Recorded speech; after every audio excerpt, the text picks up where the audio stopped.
with that being said and that being done, I want to also be able to introduce two people that I listen to on a regular basis because their podcast lasts as long as my drive to work. And that's pure coincidence, but it works for me. Actually, both their podcasts do, strangely. All right. With no further ado, I want to introduce No Illusions and Heath and Wright to the Roast of God.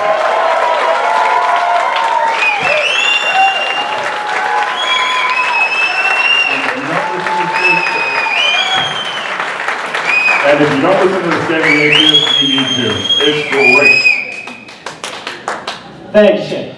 I'm No Illusions. I look like this, apparently. Heath looks like that. We got a couple of little technical things we got to take care of. Hookups. It's going to be 1 minute. I'm just going to get my scotch all set. I need to check my audio. Tell me if you guys can hear this. Hold on. I cannot hear it. All right. Tell me if you can hear this. No, I can't hear it. Warning, the following program contains adult language. Woo! Everybody hear that? Yeah. Even all the way in the back. Can you, one more time. Tell me if you can hear it in the back. Warning, the following program contains adult language. All right, excellent. And just to make sure everybody comprehends as well as hears. What I'm trying to say is these guys are going to say fuck a lot. Yeah, that tends to be it. And I felt like I should give you guys some kind of warning because I know a lot of you are familiar with our show and familiar with my sense of humor and Heath's sense of humor. We're already sorry. And some of you aren't. Some of you just said, oh, cool. It's an atheist event in Hickory, North Carolina. Who heard of it? Oh, I hear David Smalley's going to be there. He's so respectful and so nice. Tracy Harris is going to be there. She's so intelligent. It'll be so fun and intellectually stimulating. Because they didn't put on any of the ads that the puppy rape joke guys were coming. I don't know why.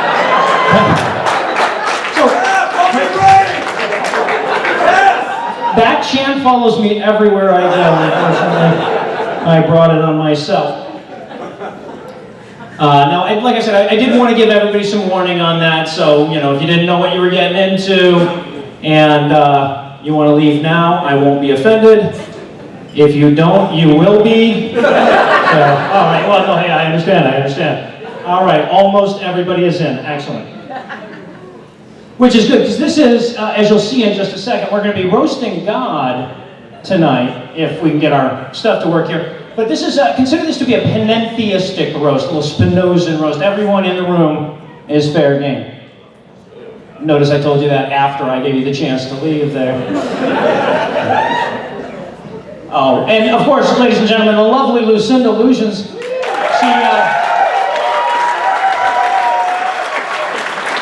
She's not really that small, she's just further away than you think. Seriously? Wow. Super unprofessional. Okay, quick apology here. Apparently God is not here. Unbelievable. This guy. He's omnipresent. You'd think he could show up for his own fucking roast. But don't worry, we covered all our bases. We sent out some emails, we called some churches, we said some prayers, we bowed to Mecca. You never know who's right. Sacrifice some pigeons and some bulls, that's what it says in the book. But we haven't read the whole thing, but that's what it says on the part we've read up to. What else do? We dance naked around a bonfire. We do that for, recreationally anyway. I don't even want to tell you what we did to those virgins. We threw them in a volcano, people. Get your minds out of the gutter here. But the good news is we have received assurances that God will be here. We drove up from South Georgia today. He sent us a lot of messages via bumper sticker, billboards, lawn signs. You may have seen some yourself. But just to be absolutely sure, we called the front desk right before we came on, and we asked them if the Lord is coming, and they said yes. So, actually, first they said hallelujah, then they said yes, then they said amen. I don't speak religious, but I understood the yes part. But that's okay. Heath and I are consummate professionals. Well, we haven't consummated our profession, but we're professionals. So we are prepared for this kind of thing. We can handle it. He's here? Oh, excellent. I was afraid I was going to have to start founding Seventh-day Adventism. What form did he take? Oh, there we go. Piece of toast. Ladies and gentlemen, the toast with the most. The Lord and Savior. There he is, right there. Right. There. All right, cool. I'll get my thing started while you balance, Jesus. Oh, hold on, hold this. Try taking a bite. He's got a plan. Everybody doing good, by the way? You guys getting excited? Yeah. Excellent. Wow, do you have nails? Did you bring nails? He's got a cover. Yes, he's got a cover. This should work. We'll just put him up here. It'll take a second. It's not a big deal. He's used to this. There we go. Excellent. I think it's time to start the roast. Are you guys ready? Yeah. Excellent. One more time, give it up for No Illusions, everybody. Thank you. All right, now we're good to go. So this is what I feel so bad coming up after Sarah Moorhead and Stephen. And anyway, you guys were so serious. We're just dick jokes. From the rest of the evening, it's just dick jokes from here on out. So God kept us waiting. We're going to keep him waiting as well.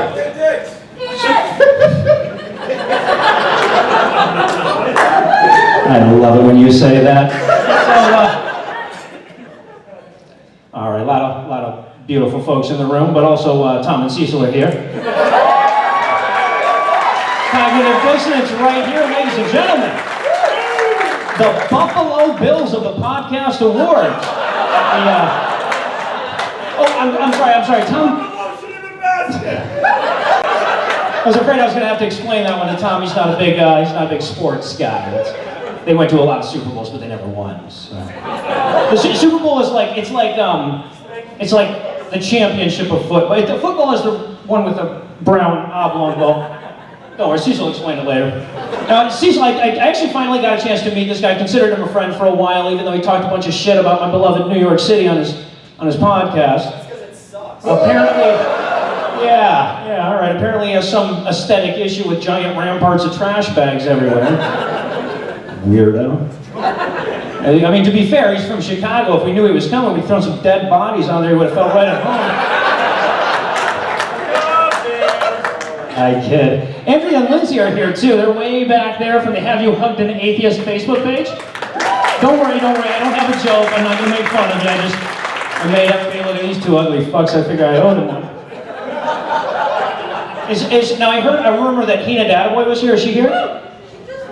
Oh, did she? Okay, all right. Good, she didn't hear me mispronounce her name, so we'll move on to another one. And I also hear a rumor, and I haven't seen him yet, is David Smalley in the house. Is he around here? There he's way in the back, that's why I didn't see him. Ladies and gentlemen, David Smalley.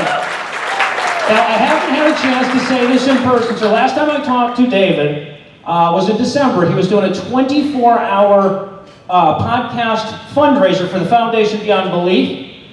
In 24 hours of straight broadcasting, I think I have the number right here, he raised over $51,450.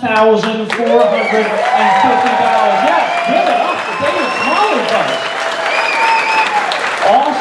Awesome work that the Foundation Beyond Belief is doing. Glad you're doing so much. Think about it, 24 hours straight. That would be like, just to put that in perspective, that would be like recording 2 back-to-back episodes of Dogma Debate. I'm kidding, dude, I love your show, but if your podcast lasts more than 4 hours, you're supposed to call a physician. I should not have been the first to tell you that. So, and 2 of my very favorite people in all of atheism are here. They're right over here. Give it up for Bill and Susie from the Barroom Atheists right here. Very happy to see you guys out again. Now, I'm going to get at least slightly personal, Susie. I apologize if this is too personal, but last year, right before ReAsonCon, Susie had some very serious brain surgery, and she was very much still recovering. ReAsonCon won. She's doing a lot better this year. We are so happy to see you feeling so much better, Susie. You have really been an inspiration to me, watching how you made it through. And also, Bill, I think, deserves a little credit here, because, you know, they say chivalry is dead. But this guy, he said, hey, you know what? When it comes to getting our brains fixed, ladies first. And that's good. Yeah, no, go ahead. You can laugh all you want. He doesn't know we're making fun of him yet. And where's Love? Love is here. The lovely Love is right here. I love Love. Yes, absolutely. She is so awesome. I love hanging out with her, even if it means I have to vomit later. It's worth it. Starts with pigtails. ends with vomit. It's just like eating at Wendy's. She even kind of tastes the same. No, I'm kidding. I'm kidding because your husband is here and my wife is here. I have no idea what your vagina tastes like. You know, my jokes my notes are so much more offensive than my jokes. Here's what it says. This is what it actually says on my notes. It says, love, even if it means I puke, pigtail/vomit, funny taste. So, I just noticed that. And of course, Tracy Harris is here, and I'm sure she's really happy I'm singling her out after telling her that. So, Tracy Harris, ladies and gentlemen. Really happy to see her here again this year. Now, if you were at ReAsonCon last year, you know she absolutely killed it. She gave such a good talk. If I was her, I would be so nervous that I wouldn't be able to live up to everybody's expectations, but luckily she's a pro. She's going to be good. And I do want to say, Tracy, honestly, and I think I speak for everyone here when I say, when it comes to Atheist Experience hosts, you are our very second favorite after Matt. You are, if Matt Dillahunty was ever unable to fulfill his obligations as my favorite Atheist Experience host, you would take over by default, and that's something to be proud of. Oh, of course, Beth Presswood's here somewhere, too. She's busy not recording an episode of Godless Bitches. Oh, I'm kidding. It's, you know, we weren't sitting there waiting for a new episode or anything. No, I do. I have to give you at least a little bit of leeway there because I have to imagine you have the most complex marital debates in the world. As for the proposition that it's my turn to unload the dishwasher, I'd like to draw your attention to slide number 3. They were started a marital debate by thanking the organizers. I have it. Where's Gina? He's running around here working like crazy. Okay, now, yes. Oh, by all means, guys, because I mean, you know, we're giving rounds of applause to like Tom and Cecil and shit. Those don't mean anything, but this guy really deserves a round of applause because for a while there, yes, absolutely. If you are having fun tonight or plan on having fun tomorrow, you have this guy to thank for it more than anybody else. For a while, it looked like ReAsonCon was not going to happen. ReAsonCon 2, that is. Until this guy, like Atlas without the physique, just took that thing on his shoulder, carried it across the finish line. Dude, I want to say, just personally, we've got the physique. My bad. I have to say, honestly, dude, there are 2 types of men in this world. There are men that have grown their beards out, and there are men that haven't lost the hair, and you, sir, are the former. I fucked that joke up, sorry. I didn't need to fuck that joke up. David Michael flew all the way to Chicago to fuck it up for me. And I do want to say, David, on a personal note, I'm really upset, and I feel for you. I'm sorry that Daredevil got the best of you at the end, but I'm sure in season 2, you're going to break out of jail with the help of that chick and get him back. So if anybody's offended, of course, by anything I've said so far tonight, I want to make it very clear. I only roast the ones I love. So I must not give too much of a shit about the rest of you assholes, because I'm moving on to this guy right here. He's the Alpha, he's the Omega, he's the Father, the Son, and I don't even... He's the liberal Ted Nugent, ladies and gentlemen, right here. Isn't it funny that if the Christians heard that, they'd be pissed off about the liberal part? What he is, he's kind of a commie. I'm reading this book now, and he's a bit of a softie. We needed a softie to come down from that crazy bastard in the prequel. Man, that guy. I mean, I get shit for making puppy rape jokes. That guy made puppy rape. Don't try to blame it on your dad. You are your dad. I know how this works. You could have given square assholes. I'd have given square assholes. Which wouldn't even have fit. It also says puppy rape joke on my notes too, by the way. It always says that somewhere. I know everybody's expecting me to make a bunch of jokes, make fun of God, because that's what I do for a living, but as I was preparing for this roast, I decided to take a new tack. I tried to look at things from God's perspective a little bit, because I know what it's like to be omnipotent. No, I'm serious. Just ask anybody who played me in fantasy football this year. All right, I take that one back. But I do know what it's like to autocratically rule over an entire society that's completely dependent on you. I had sea monkeys. Great job with the sea monkeys, by the way. So I understand. I try to look at it from God's point of view. It starts off innocent enough. You're trying to get out of a ticket in the HOV lane. 300 years later, it's the Catholic doctrine of the Trinity. Nobody knows what the hell's going on. It was innocent enough. Started innocent. Starts with a few drinks. Ends with an only begotten son. You never saw that coming. He tried to crucify the evidence, whatever we already knew. And even when he gives good advice, it always gets screwed up and twisted and turned around like a... Consider the sin of Onan, for example. Now here, one time, God says something to somebody for spilling his seed. And a couple thousand years later, people are trying to use this to say, oh, condoms are bad, and masturbation is bad, and pulling out is bad. And God's probably standing up there going, guys, he was splooging on the floor. That's just, if he had aimed for the bedspread or the tensors, I wouldn't have said anything. But I mean, the people gotta walk there, it'll be like a movie theater, it'll be disgusting. All right, my job here tonight, by the way, was to break the sperm joke ice for my co-host here. So now that I've done that, I can hand things over to my good friend. Ladies and gentlemen, give it up for Heath Enright.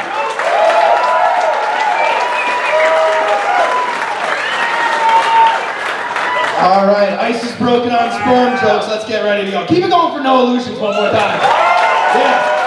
Yeah. Excellent. It's an atheist convention. Fantastic. Round of applause for atheist conventions in general. Good stuff. Yeah.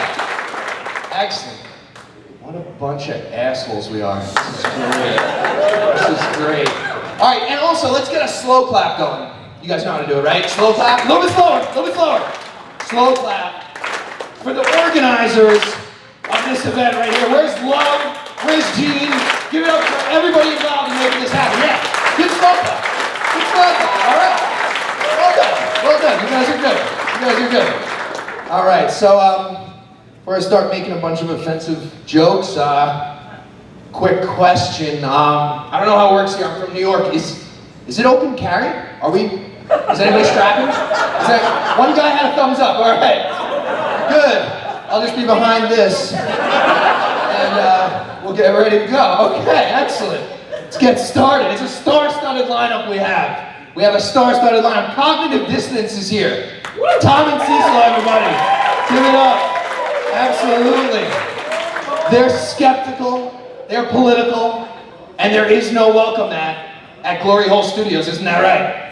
That is right. But honestly, guys, who needs a welcome mat when you're about to lose your feet to diabetes? Is it really a big deal? Is it really that big of a deal? Come on. Seriously? So you guys, take one more look at Tom and Cecil.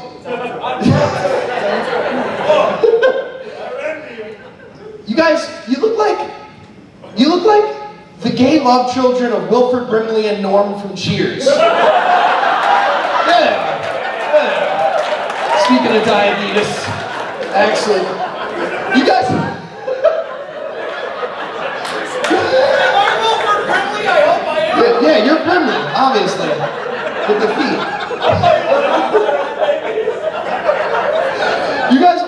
You guys look like a vague combination of dead SNL cast members. I don't know which ones, but yeah, there you go. You got the idea. Because they're from Chicago and ugly. That was, yeah. So, like I said, Tom and Cecil, they do their show at a place called Glory Hole Studios. Advertising. Glory Hole Studios, everybody, yeah. So, based on my research, it's located in a men's room airport, maybe at O'Hare, and it looks something like this. There you go, that's the front door. That's the front door at Glory Hole Studios. And as usual, with places like this, here's the part you don't see. There it is. There it is. Yeah. There it is. Give it up for Tom one more time for putting that on the internet on purpose. Wow. Good stuff. Excellent. All right, that's enough of them. Who else is here? Let's see. Hina Databoy is going to be here this weekend. Is she here right now? She went out. All right. Well, in case you guys aren't familiar, Hina Databoy is an ex-Muslim blogger. Are there any other ex-Muslims out here, by the way? Any other couple? All right, I saw one or two. I saw not too many. It's North Carolina. No big deal. But so you ex-Muslims out there, you guys got to tell me. Be honest. How good is bacon and consensual sex? Like, the best. I know. It's awesome. That's why I'm not Muslim either. Good stuff. So, yeah, I mean, I know it's like a noble, courageous thing to become a Muslim apostate, so that's good stuff. Seriously, I do applaud you, and I applaud Nina if she was here. Well, round of applause, even whether or not she's here. That's good stuff. Yeah, absolutely. But before we get overboard, let's not pretend leaving Islam is this like difficult decision, man. Like, you're ex-Muslim in the same sense that like Gene is an ex-thin person. Where's Gene? Yeah, it's like a philosophical thing. Yeah, you guys are. You're ex-Muslim in the same sense that Tom and Cecil are ex-straight together. So I think that's enough of the crap. That's right. The reason we're all here tonight Don't hate on love. is to roast this guy right here. This guy right here, to roast God. Now, I guess he's like some sort of a big deal around here. I'm not familiar. I'm from New York, so I was birthed in a communist laboratory. I'm made of stem cells. I have no idea what's going on with his like bullshit book or whatever. So I had to look him up. And as far as I can tell, he's a bisexual, transgender hermaphrodite that eventually landed on gay man as a form. And that's fantastic. That's absolutely fantastic. It's a beautiful thing. Human sexuality, it's all different forms, good stuff. But just be honest, you know? Just roll with it is what I'm saying. Be proud of it. Now this next slide, this is called the creation of Adam. And this is God's first interaction with human beings. It's so intense too, like the eye contact, like figures almost, it's like locking eyes at the urinal, like he's so serious. It's God, and we're gonna do this? We're gonna get it? That'd be so difficult. You'd never win that game. You're gonna lose every time. It's gonna be tough. God's gayer than the secret handshake that gets you into Glory Hole Studios. Which, by the way, I learned recently. Tom and Cecil taught me. Tell me if I'm getting this right. Tell me if I did it right. So imagine you're at Glory Hole Studios, right? So it's front doors like this.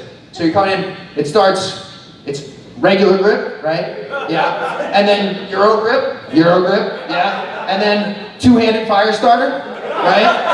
Yeah. And then you bump tips. Right? Yeah. Excellent. I would have got in again. Excellent. Appreciate that. No, that was a great demo you guys gave me an hour ago. Very hard to forget. How was I going to forget that? It's very visceral. Very visceral. Well, when you asked 3 or 4 times. Eventually you had to, right? Come on. All right, so now that we're on the subject of visceral penises, I guess, I want to talk about this so-called intelligent designing this guy did. Specifically the penis, which I thought it could have been done better, is all I'm saying. I mean, like, are you fucking kidding me? What am I supposed to do with this thing? It's kind of gross. Like, tell me out there, heterosexual women, homosexual guys, anybody with a penis in their life, am I right about this? You're tolerating it at best, right? It's not like it's abstractly, like conceptually. You just enjoy the concept of it more than like the actual look and feel, right? Yeah. Maybe it's just that I have an ex-girlfriend who's now a lesbian, but that was my experience. I don't know. And it's ridiculous. I'm supposed to spend 50 years of my life trying to talk women into touching. It's gross. It's disgusting. With the veins and everything. Like, why would you do that? Why? That doesn't. Okay, maybe this is just me. Maybe this is just me. But it's starting to look like an old woman's lower leg. And I don't see how that's attractive. I mean, like, it's got too much skin for its length. It's not very long to begin with. It's just not a good situation all around. But let's be fair about this. Ladies, I'm gonna be gender neutral. Don't get me wrong though, I love your situation down there. Fantastic stuff, but it's certainly not ideal, is it? No, it's not. No. You're waving your head no, you're agreeing with me. All right, yeah, absolutely not. It's not elegantly designed. It's not intelligently designed. And so that would have been intelligent design. If you wanted something called blue waffle, there you go. That's all you had to do. That's all you had to do. Everybody's not familiar, you can go ahead and Google blue waffle. That'll give you an idea. Noah's saying don't do that, and that's probably a good idea. Scratch that, don't Google that. Point being, it's got flaws too. The vagina and penis, they both have flaws. That's all I'm saying. Now, I mean, first of all, with the vagina, it's kind of like a shapeshifter sometimes, and that's off-putting on a day-to-day basis. You know what I mean? Like over the course of a relationship, like day to day, it's a lot to keep track of. It's like a series of ink blot tests, and it's always different. Like you don't know. Is it good? It's half good, half evil. Sometimes it's both. You can't tell. Is it a flower? A vagina? Is it the eye of Sauron? It's looking at me. I'm not. It's unnerving. It feels like the Mona Lisa following me around the room sometimes. And honestly, that very unnerving. It's a lot to think about. Unsettling. It's not a good blueprint for a penis attraction device. Now, it works. I'm not saying it doesn't work, but it's not perfect. Honestly, sometimes it scares me a little bit. It's a little scary. Have you got? You know the movie Aliens? You know what I'm talking about when like the small alien head pops out of the bigger alien head and snaps at Ripley a little. It's like that's a great movie scene. Fantastic movie scene. Bad design for a vagina. Terrifying. Terrifying. Wouldn't go near that. And one last thing while we're on the subject. If you're trying to populate the earth full of people, why not hook up the ovaries to a couple more entrances? That would, I'm just saying, like, right off the top of my head, I can think of one or two. Right away, you're gonna have a much bigger population. You're gonna be all set. I'm done with the penis jokes, everybody. What do you guys have to know? No illusions one more time. Keep it going for Heath and his vagina. All right, we had one little quick thing to finish, but there was a programming note. Where did I leave my notes? There was a programming note they asked me to tell you about. Oh, here there. Apparently there is a barbecue tomorrow afternoon, is that correct? Out in the park. If anybody asks, that barbecue is pork. The heist at the maternity ward has already hit the local papers. We don't want to give them any more reason to suspect us than they already have. Now, normally in a roast, this is the part where the person that you roasted would roast back. They call it the re-roast. Unfortunately for us, we roasted somebody who doesn't exist. Or fortunately for us, based on what I've read in the Bible so far. So I guess if we wanted this guy here to re-roast, we would have had him been thinking ahead. And we would have had to talk to our even more offensive friend Eli and see if he could pre-record something in the vein of what God might say if he existed and was here. I take no responsibility for what's on this, by the way. I haven't heard it. I have no idea what he's going to say.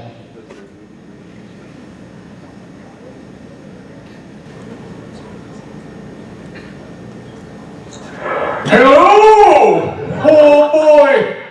Did you give it to me good? I feel like I just stepped out of an elevator with Michael Shermer. Oh, shit! Sorry, allegedly. Him and Bill Cosby both. They could be innocent. When there's smoke, sometimes there's just a whole bunch of smoke. Anyway, I want to thank you for inviting me here to Hickory, North Carolina for the roast of God. I'd actually planned on hell being in North Carolina, but then I thought, nobody's that bad, right? So, just fiery pits filled with sulfur. I want to thank No Illusions. Noah, thank you for having me, and may I say you are by far the most attractive woman here this evening. Seriously, when did they start giving out copies of the God Delusion at Curves for Women? I'd be bisexual too if I looked like someone put two pigs into opposite ends of the Hadron Collider. Jesus. And Heath Enright is here, ladies and gentlemen. How about a round of applause for Heath Enright? Yes? Well, he went to the wrong room at the Y and ended up an atheist instead of a neo-Nazi. Really, that's great. He could be crowd stopping one of you somewhere right now. Good for us. Room 102 and room 201, thank me. And speaking of skinheads, what a room! I haven't seen this many bald fat men since the rejected cast list for Breaking Bad. You don't look like Walter White if he made rock candy instead of meth.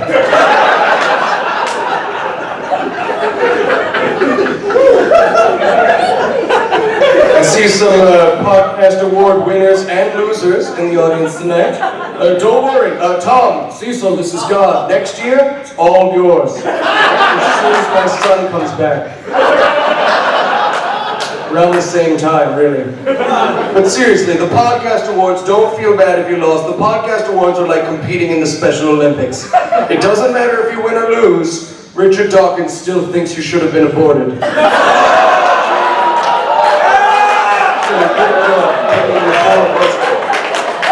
You guys are fantastic. 2 British misogynists, a Jew with autism, and gay Santa. The movement is growing. You are literally less appealing than ISIS.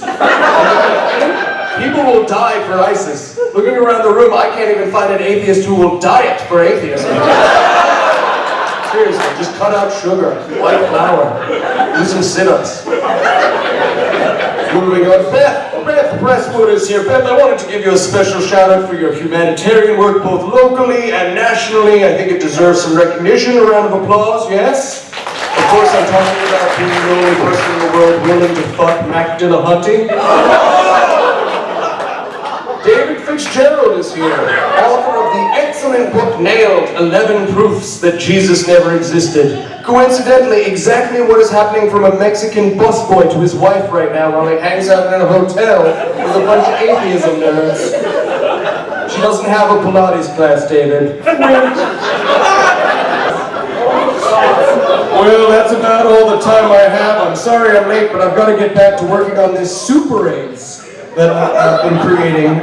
If any of you would like it, just go see the Huggin' Atheist girls. They've got a bunch of it right now. Anyways, thank you so much for having us. See many of you when you come back to Christianity when you have children. Good night!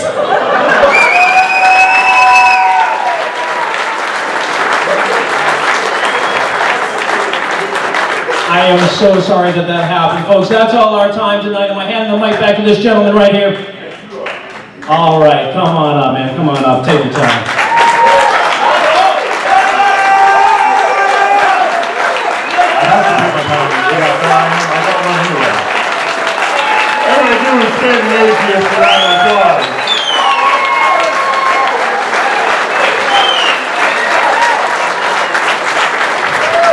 I thought Tom was the most offensive person in this room, and I have been proved wrong multiple times. Oh man, that was great. Thank you all very much for all of that. And as my wife is a special needs teacher, she will be coming to your bedrooms tonight to beat you and kill you. So,